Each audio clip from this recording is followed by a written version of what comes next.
Hello and welcome to Fuel the Flames. I am your host, Brian, also known as Malorian, and this is the show brought to you by Feel the Fire that's all about taking that spark, that love for that hobby you have, and helping you embrace it, helping you take it to the next level so that you are just kind of enjoying your hobby more and enjoying your life more. Now, what we've done so far to get to this point is really covering some very, very basic concepts. The very idea that what you're doing as a hobby is a passion, that there's something there that you do that brings you joy. Going then next and saying, this is something you should be a leader in and taking an active role. Then we talked about how you should be planning for the future and planning for success, but also how to be taking that failure and make sure you're going to be getting more from it. Now, with all that out of the way, we want to be now moving past these core concepts and ideas and really moving on to the next steps, which is going to be the various hobby types that are out there. And like, again, this is not just a War Machine podcast or whatever. This is for all the hobbies. If you really want anyone who's interested in just general hobbies at all to be, this is a resource for them. However, we are going to be getting a little bit more specific now. For example, today is going to be talking about model building. Now, with that, know as well that we're going to be doing these different parts of the hobby in different sections. I'm going to be starting with a 101, which is what this one is here today, which is really aimed at those people that are either maybe interested in the idea, but they've never really looked into it, or maybe they're just starting to get into it, or maybe you're a person that's been doing model building for a long time, but never really looked at it as something that, oh, this is a hobby. This is something that I can be getting enjoyment from. So this is really aimed at that. Later on, after this, we're actually going to be having experts more coming on here, and they're going to be taking it the next steps after that. So each one will have a 101, and then there's going to be a next steps, which is going to be happening later. With that all out of the way, let's really jump into this one, which is the Model Building 101. Now, before I go any further, I really want to address that there's probably some people out there that as I say things like this, they're might be sticking their nose up at it. They might be saying like, well, you know, Malorian, I play War Machine, and sure, I build models, but I then have to paint it and then I play it. And to be honest, you know, I only just build it and paint it so I can play. So I don't understand why you're even making a video on this one small part of it. Now, the very first thing I have to say to that then is that you should never be yucking somebody's yum. And so there are people out there that that's what they enjoy. They really do enjoy doing just this model building. There's people out there that buy kits just to build them, whether they're War Machine models, you know, model airplanes, model whatever. There's people that just like to do that part of the hobby. So realize that you shouldn't be negative on the things that people like, such as that. Another thing you might want to be realizing too is, like I said before, you just said that this is a part of something that you did, and maybe you want to then be paying attention to this because you might get some ideas like, oh wow, I never thought of it that way, and this is something I can be getting more enjoyment from.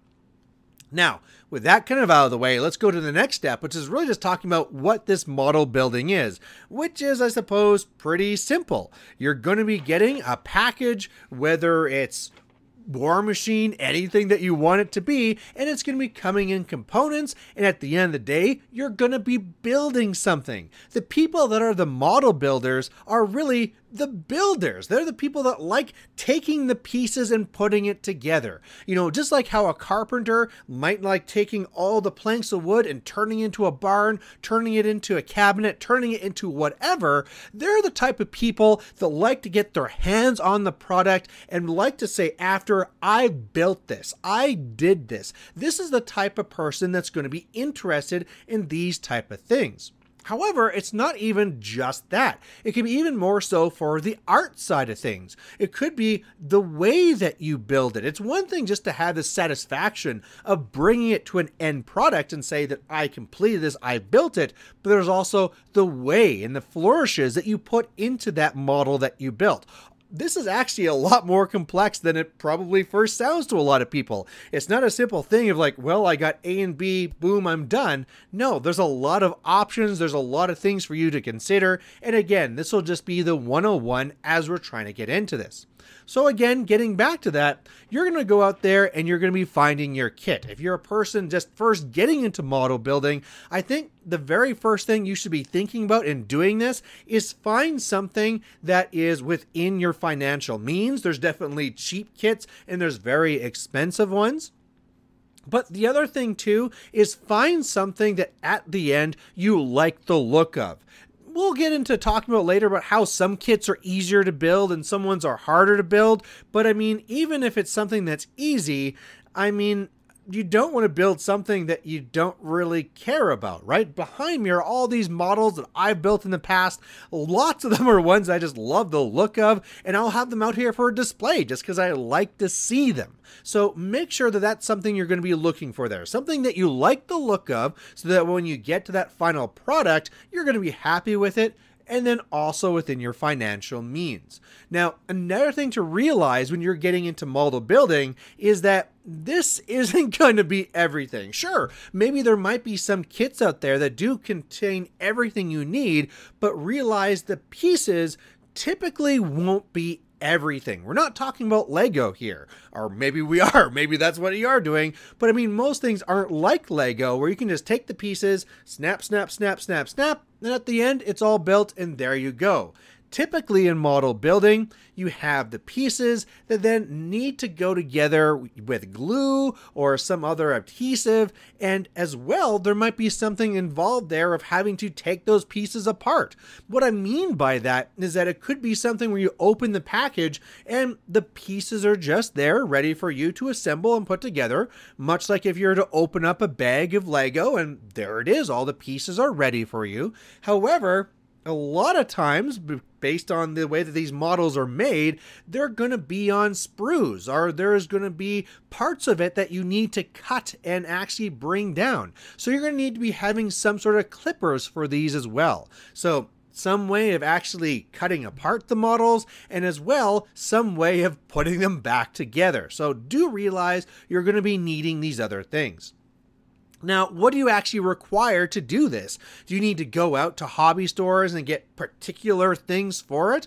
Well, maybe not necessarily. I mean, some of the things that I use for this when I do model building is I got some toe clippers, and a lot of times that's all I really need. In other cases, you might have to go down and try and get very close and have very particular tools for cutting these. Now, in knowing that, know as well that there's a wide range for the cost of these materials, and if you can find them cheap somewhere, as long as they cut the plastic, that's all you're really caring about. Something to think about is the idea of like regular scissors. If you want to go to the dollar store and buy scissors, you can find dollar store scissors. If you want to find high scale scissors for hairdressers, you can find ones that are hundreds of dollars. Get the one that's right for what you're trying to do. The same thing with the glue. You can go to some hobby stores and they'll have some nice small little pieces there that might be extremely expensive, but there's a lot of other ones you can be getting as well. Although it is important that you get the right type of adhesive. So in my hand here, I have some Gorilla Glue, which is good for different types of things. And then I have some Elmer's glue, which is good for other types of things. Really think about the materials you're going to be dealing with. And I think that's the next thing to consider then, not only the fact that you're going to be needing things to be dealing with and building that kit, but just the idea that what that kit is built out of. Is it going to be built out of plastic? Is it going to be resin? Is it going to be pewter? Is it going to be a different type of metal? Is it going to be a combination? These things are going to be then determining what you need to use to actually be building that kit. So maybe you want to go one way first and say, this is the kit I want to buy. It looks awesome. I want to build that dragon or whatever it is. And then you see like, this is a resin kit. I need to get a glue that works for resin. And again, like we've kind of talked about with our previous videos, if you ever have questions on these things of like, well, I'm not really sure what I should buy, realize that you have resources everywhere. There's people out there that have been doing these hobbies for a long time, whether they're at the hobby store, Facebook, a Discord, wherever it is, there's people out there looking to answer your questions. So don't suffer these things alone. Ask the questions. You don't want to get into a spot where like you use the glue gun on this model and now all the details are covered and it's really kind of awful. So make sure you ask those questions. All right, we have a kit that we like. We have some way to cut it apart if needed. We have our adhesive that's going to be working with those materials. The next thing we need to do is we need to put it together. Actually, no, we're not even there yet. There's a cleanup step. So we had talked about where you're going to need to cut these things from the sprues or things like that. Now, something to keep in mind is, again, kind of like this is not Lego, it's also not Lego. It's not going to be coming to you in perfect little blocks. Whether you clipped it off of the sprue or whether from the way of molding, there's probably going to be some extra plastic that's there on the mold that you're going to have to be dealing with. You can imagine that if you had, something with the connection for this sprue sticking out there that you had to clip off, you're not going to be clipping it perfectly. There'll be a little bit of extra there.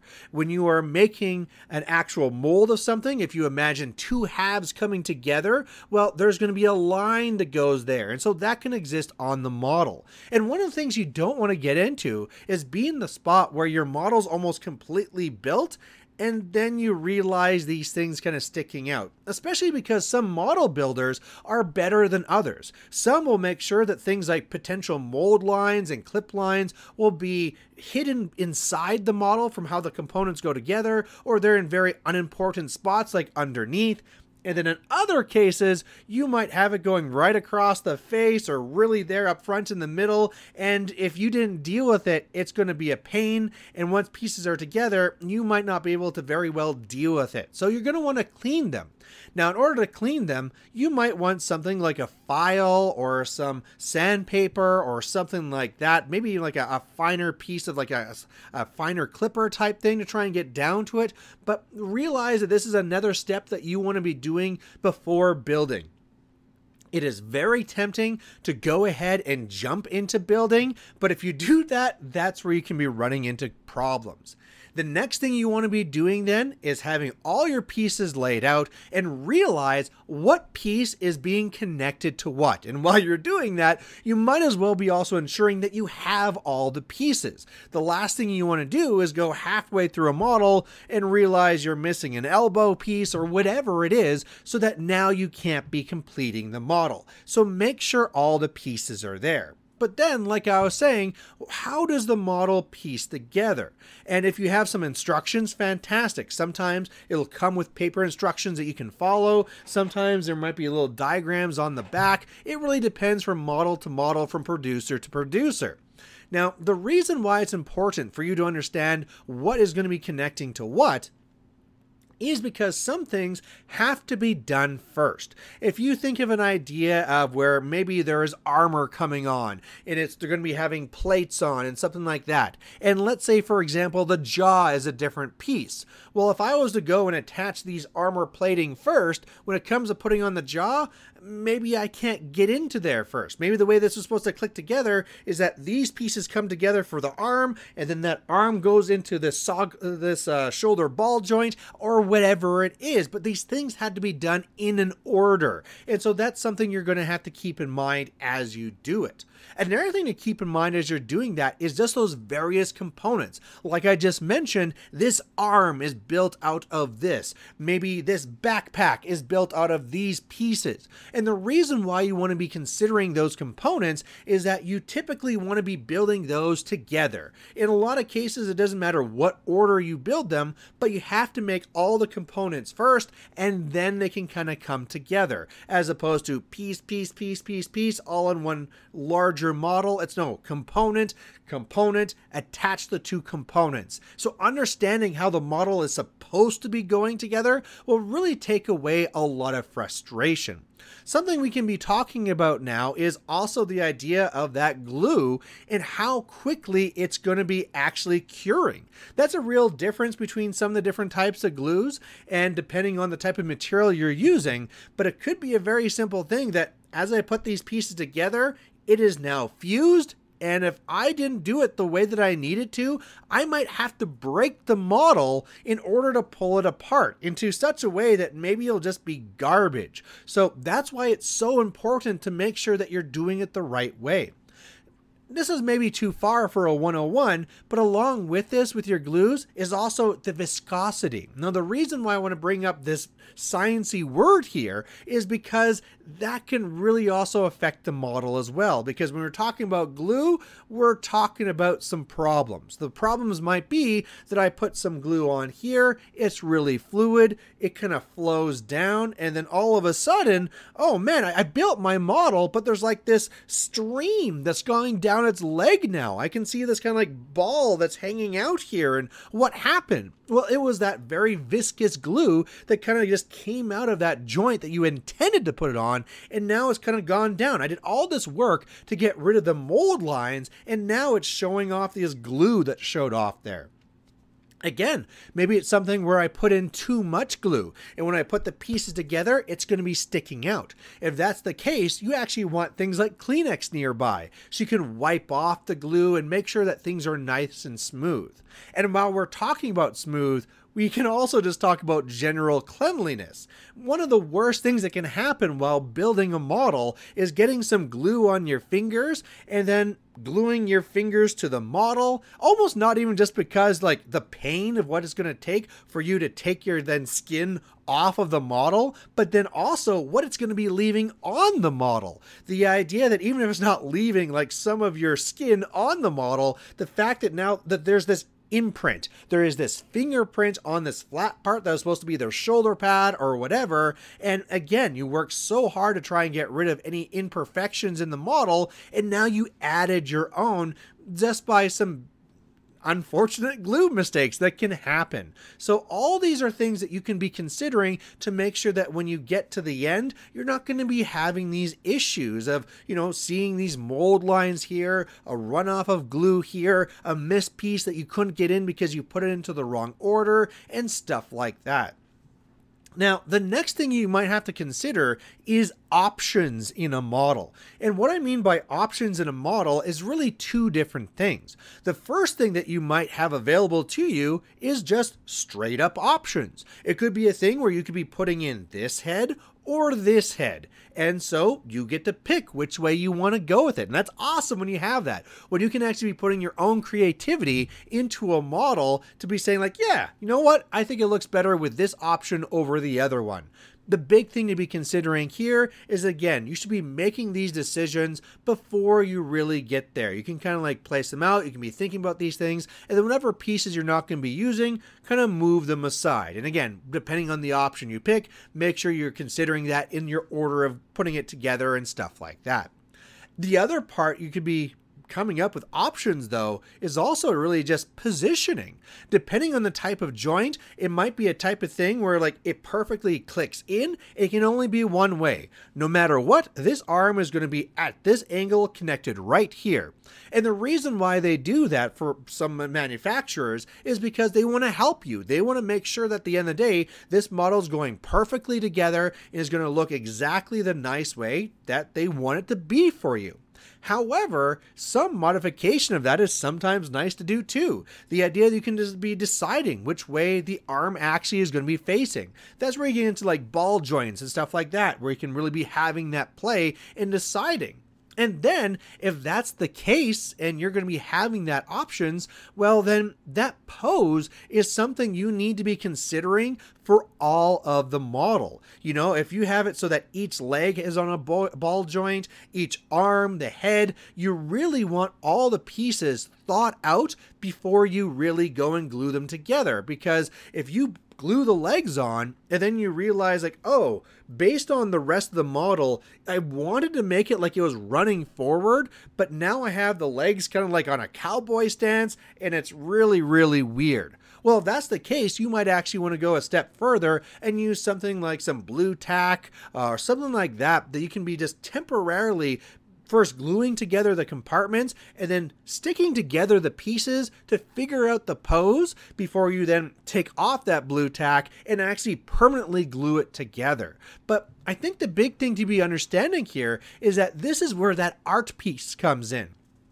The idea that the thought can go into this. It's not just, I'm going to have A into B, I'm done, move on. But now this is where the artist can really think about the model and what do I want this model to be doing? What action do I want it to be projecting? What type of base might I be putting it on that I need to be in a different pose? That's even something completely different that we'll be getting into later. So that's one part, as opposed to the other one too, where maybe they just want to have a beautiful final project, and in the end there, they just don't want to be, it's showing thumb marks. They don't want to be having mold lines. They want to be having up there on their shelf looking beautiful as much as possible. So they need to really make sure it has that. So that's really model building. That's all the pieces, and it's really a very foundational part of the hobby and a foundational part of many different hobbies. Maybe all you're doing is actually that actual model building, or maybe it's something where you build and then paint and then play. Either way, I hope you took a lot from this model building 101. Like I said, we'll be doing follow-ups later, and we're going to be covering many different hobbies with these 101s going forward with this. So I hope you liked it. We'll catch you later. Bye.